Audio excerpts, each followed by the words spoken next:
Let's look to some of the statements of Allah Tabarak wa Ta'ala about the issue of living together in kindness and with reasonable expectations. Allah Ta'ala has said, وَعَاشِرُوهُنَّ بِالْمَعْرُوفِ, and live with them in kindness. Meaning, O men, live with the women in kindness. بِالْمَعْرُوفِ, with what is good and acceptable behavior.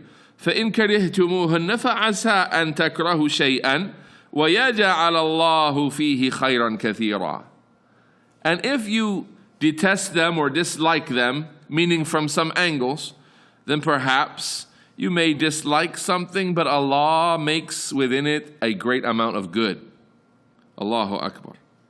Perhaps you may dislike something, but Allah Ta'ala puts in it a great amount of good. Allahu Akbar. And the Prophet Sallallahu Alaihi Wasallam said, La yafraku mu'minun mu'mina. Let no believing man hate a believing woman. In sakhita minha khuluqa. If he dislikes, if he hates one of her traits, radiya minha akhar, then he will find another that he is pleased with. Again, here we have optimism and being positive from our Prophet Sallallahu Alaihi Wasallam. Let no believing man hate any believing woman, meaning not his wife. He may find something he dislikes from her traits, but then he will find of her traits what he is pleased with. So which one should he focus on? He focuses on the traits that he is pleased with. He doesn't focus on that which displeases him. This is a key to relationships that are successful. Being optimistic and looking for the good of the relationship and not focusing on the errors. Everyone that you ever come in contact with will always mistreat you in some way sooner or later. There is no relationship that's perfect in this life. The relationships of this world are flawed. Every relationship is flawed. And the closer you look to that relationship, the more flaws you will see. Because we're deficient people, this world is a deficient place. It's not the place of perfect brotherhood and harmony, the paradise. Allah Ta'ala says about the paradise, وَنَزَعْنَا مَا فِي صُدُورِهِمْ مِنْ غِلٍّ إِخْوَانًا عَلَى سُرُرٍ مُتَقَابِلِينَ. And we have taken away the rancor that was in their chests.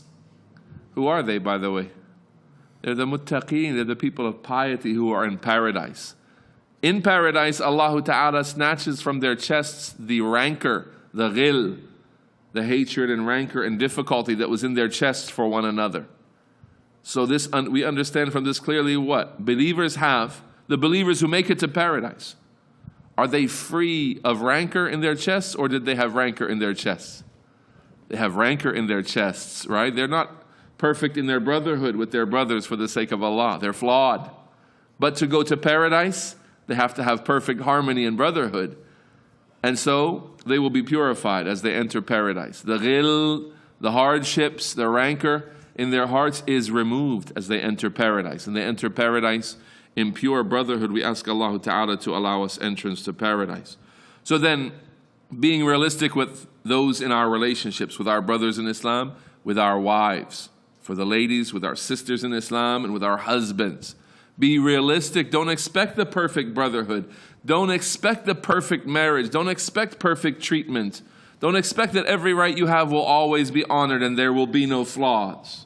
You are flawed and you fall short, and you love it when those that you are involved with in any relationship are easy with you and they excuse you. You love it when someone says to you, don't bother, don't worry about that. That was just a minor oversight. Don't worry about it. You love when people treat you like this.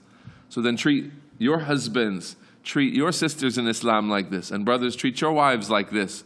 And treat your brothers in Islam in this fashion. Overlook and be easy.